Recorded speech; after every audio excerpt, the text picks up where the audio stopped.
మొదటిసారి ట్రీట్మెంట్ సులువే, ట్రీట్మెంట్ ఇచ్చి రోగాన్ని పోగొట్టడం సులువే, కానీ తిరగబెట్టిన రోగాన్ని మాత్రం ఎవరు మాన్పలేరు. రోగం తిరగబెట్టకూడదు. అదే హెబ్రీ పత్రిక 6వ అధ్యాయంలో రాశాడు.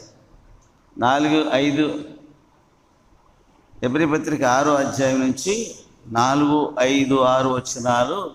ఒక్కసారి వెలిగింపబడి వరమును రుచి చూచి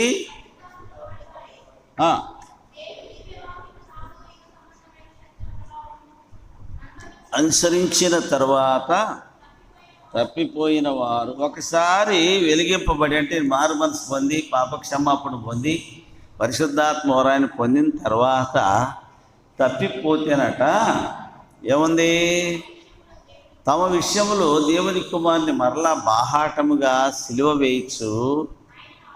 ఆయన ఏం చేస్తారు?